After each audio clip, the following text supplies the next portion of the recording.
Bonsoir à tous. On se retrouve aujourd'hui pour le traditionnel avant-match, avant un match de l'Olympique de Marseille, et en référence le match de demain soir en clôture de la 35e journée, l'Olympique de Marseille qui reçoit le SCO d'Angers. Je vais vous faire d'abord une annonce sur l'arbitre de la rencontre, sur la raison de cette annonce. Deuxième point, on va parler de la potentielle fin de carrière de Payet dès cette fin de saison. Je vais vous dire plus d'explications. On va faire le point sur l'historique des 5 derniers matchs d'Angers, des 5 derniers matchs de l'OM, le point sur le classement et le point sur l'infirmerie de la rencontre, l'infirmerie de l'Olympique de Marseille. Premier point, on va parler de l'arbitre du match. Donc, l'arbitre du match devait être Thomas Léonard. Et à 48 heures de la rencontre, donc soit 2 jours avant, donc hier ou avant-hier, je ne sais plus, la Ligue de football professionnel a modifié l'arbitre de la rencontre, le choix de l'arbitre de la rencontre, qui était de base Thomas Léonard, et il a été remplacé par Benoît Millot. Donc l'annonce, Thomas Léonard, initialement prévu pour arbitrer la rencontre entre l'OM et Angers dans le cadre de la 35e journée de Ligue 1, est modifié et sera remplacé au sifflet par Benoît Millot. La raison de ce changement, donc l'arbitre Thomas Léonard était à l'origine prévu pour la rencontre entre OM, l'Olympique de Marseille et Angers. Donc c'est demain soir 20h45. Et cependant, la Ligue de football professionnel nous annonce qu'ils ont fait un changement et que ça ne sera pas Thomas Léonard, l'arbitre de la rencontre, mais bien Benoît Millot qui allait le remplacer au sifflet. Le motif et l'explication de la Ligue de football professionnel sur ce changement d'arbitre, à quelques heures de la rencontre, ils estiment que ce serait plus légitime, dans un match à une telle importance, de mettre un arbitre plus expérimenté tel que Benoît Millot. Donc, je n'ai pas d'explication, je n'ai pas de réponse à ce changement, mais à cette question plutôt que je vais vous poser, est-ce que ce changement à bientôt 48 heures de la rencontre, quand ce changement a été annoncé, là on a 24 heures, est-ce que ça serait l'effet du communiqué de l'Olympique de Marseille? Dites-moi en commentaire ce que vous pensez, si la LFP a changé d'horizon, commence à comprendre leurs erreurs et que ce changement de pas laisser Thomas Léonard mais de mettre Benoît Millot, est-ce que c'est peut-être dû au communiqué cinglant il y a quelques jours de l'Olympique de Marseille sur l'injustice des arbitres envers l'OM? Troisième point, on va se poser la question sur les différentes rumeurs qui disent que Dimitri Payet risque d'être sanctionné par la LFP suite à son geste potentiel, sa gifle potentielle sur Yannick Cahuzac lors du choc entre Lens et l'OM. Donc il risque, jeudi qui arrive, mercredi qui arrive, je ne sais plus quand la commission de discipline se réunit, je crois que c'est le 17 mai, donc je crois que c'est cette semaine qui arrive, mais je ne sais plus si c'est un mercredi ou un jeudi. Dimitri Payet devrait, sauf surprise et vraisemblablement, se faire suspendre jusqu'au terme de la saison, donc 4 à 5 matchs de suspension, sauf coup de chaud, enfin coup de surprise et qu'il n'est pas sanctionné ou sanctionné d'un ou deux matchs. Différents journalistes, mais différents surtout rumeurs sur les réseaux sociaux, disent que Dimitri Payet jouerait demain soir avec l'OM contre Angers son dernier match de sa carrière de footballeur. Ils ne disent pas si il va entamer la reconversion à l'OM, ils ne disent pas s'il va tout arrêter et quitter l'OM, et quitter le monde footballistique et se diriger vers autre chose, mais selon différents journalistes et différentes rumeurs, ça tournerait suite à la sanction qu'il risque d'avoir après OM Angers, donc 4 à 5 matchs, donc la fin de la saison, ce qui pourrait faire enclencher la fin de la carrière et le changement d'avis pour Dimitri Payet. Petit rappel, il y a quelques jours, quand Dimitri Payet a répondu à un journaliste comme quoi il y a des rumeurs qu'il envoie en fin de carrière bien avant la fin de son contrat, il nous dit clairement qu'il ne s'arrêtera pas avant la fin de son contrat, il veut le respecter lui et l'OM et il veut poursuivre et aller jusqu'au bout de son contrat pour le respect du club. Donc est-ce que la sanction potentielle de la Ligue de football professionnel va le faire changer d'avis, qui va résilier son contrat et arrêter sa carrière? Je ne sais pas, mais connaissant Dimitri Payet, je pense qu'il va garder ce qu'il avait dit bien avant, qu'il va respecter son contrat à l'OM en tant que joueur jusqu'au bout. Et après, il y aura sans doute une discussion. Il y en aura une à la fin de la saison entre Igor Tudor et Dimitri Payet pour voir si ça va être la même saison qu'il a connue aujourd'hui, enfin cette saison, ou si il aura plus de temps de jeu, plus d'opportunités la saison prochaine. Et là, il y aura une décision qui sera prise.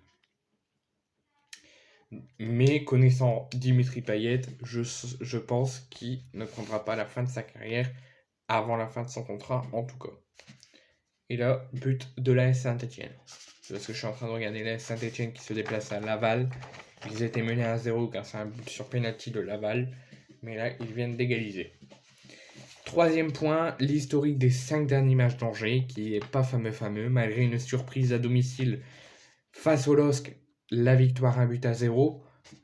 Donc juste avant, j'ai mis aucun match nul, mais juste avant le match contre Lille, il y avait eu Angers qui recevait à domicile le GC Nice. Ils avaient fait 0-0, ils avaient fait une très belle performance. Ils avaient récidivé contre le LOSC en battant le LOSC dans les ultimes minutes, 1-0. Ensuite, oui, ils ont enchaîné un troisième match de suite à domicile. Ils se sont inclinés 2-1 contre Monaco. Et le match où il ne fallait pas perdre pour encore espérer, après 3 matchs plutôt corrects, il fallait gagner ce match et ne pas le perdre s'ils voulaient espérer encore se maintenir. Et malheureusement, ils se sont inclinés 4-2 au Roison Park à Rennes, ce qui a atténué leur chance de se maintenir en Ligue 1.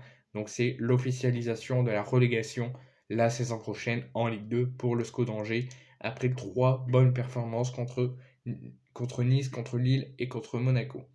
Ensuite, il y a eu la réception du Paris Saint-Germain, la défaite 3-1, et le déplacement à Clermont, la défaite 2-1 également.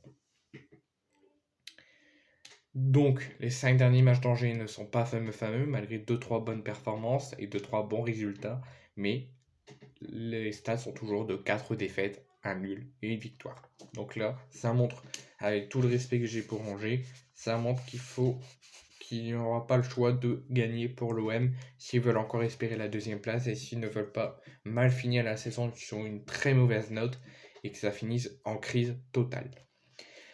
Quatrième point, l'historique des 5 derniers matchs de l'OM qui, pour eux, sont plutôt pas mal.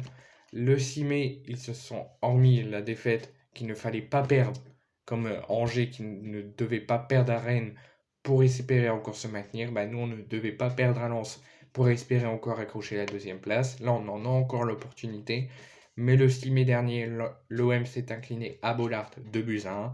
Le 30 avril, l'OM recevait l'AJ Auxerre, ils s'étaient menés 1-0 pendant 70 minutes et ils se sont imposés 2-1. Le 23 avril, c'était l'Olympico et la victoire à la dernière seconde suite à un but contre son camp de Loukeba. Donc l'OM s'était imposé 2-1. Le 16 avril, le jour de mon anniversaire et le jour de l'anniversaire de la chaîne YouTube, l'OM s'était imposé 3-1. Et enfin, dans la période de la spirale négative avant de revenir dans une spirale positive, le dernier match où on a fait un très mauvais résultat, c'est le match nul à Lorient 0-0.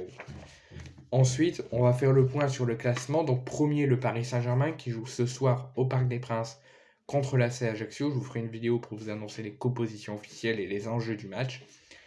Lens, suite à la belle victoire hier à Bollaert contre Reims, reviennent à distance de 3 points du Paris Saint-Germain. Donc si le PSG s'incline ce soir face à l'AC Ajaccio, Lens peut potentiellement croire au titre, parce qu'il serait à égalité de points du PSG, voire même plus, mais comme la différence de but est encore loin, et beaucoup plus pour le PSG, je pense que Lens ne pourra pas le week-end prochain prendre la première place, mais ils pourront être à égalité de points. Donc le PSG et Lens sont distancés de 3 points, 78 points pour le PSG et 75 points pour le Racing Club de Lens. Ensuite, la troisième place, l'Olympique de Marseille, 70 points, distancé de 5 points d'écart avec le RC Lens et de 8 points d'écart avec le Paris Saint-Germain. Monaco est quatrième avec 64 points. Et il peut déjà dire adieu à l'Europe en cas de défaite contre le LOSC. Et en cas de victoire, ça relancera tout. Ils pourront encore espérer. Lille, 5e, 39 points. Ils ont que leur Conference League à jouer parce que les autres ont trop de points d'avance. Et ils ne pourront pas accrocher l'Europa League ou les tours préliminaires, ni la phase de poule. Donc ils seront, quoi qu'il arrive, sûrement en Conference League. Sauf s'ils s'effondrent, ils ne seront pas européens. Et Angers, comme je vous l'ai dit, suite à la défaite à Rennes et trop points perdus, ils sont relégués officiellement en Ligue 2 et ils sont derniers Ligue 1. Et ils vont essayer au moins de ne pas finir dernier, mais ça risque d'être compliqué. 6e point, le point sur l'infirmerie, donc les forfaits actés, comme vous le savez, Aminarit et Unai, donc côté OM, pour infirmerie OM. Donc forfait acté, comme je vous l'ai dit, Aminarit et Asdin Unai, forfait acté déjà depuis longtemps, depuis le début de saison. Pour Harit, c'était avant la Coupe du Monde, pour Unai, c'était pendant la Coupe du Monde. Donc ils sont absents de longue durée jusqu'au terme de la saison. Ils reviendront, si tout va bien, la saison prochaine. L'OM est plus optimiste pour Harit que pour Unai. Pedro Ruiz, on le recrute, on nous annonce qu'il va être talentueux et au final il ne joue aucun match. Il reste à l'échauffement, il s'entraîne avec le groupe, mais il ne joue pas. Et on a certains Gigot, on ne sait toujours pas, il va repasser des examens, il va s'entraîner avec le groupe demain et on verra quand le groupe sera annoncé demain, mais il est très incertain. Et Alexis Sanchez, qu'on avait un doute, il était incertain avant la conférence de presse d'Igor Tudor et il sera bien présent, sauf retournement de situation lors de l'annonce du groupe demain face au SCO.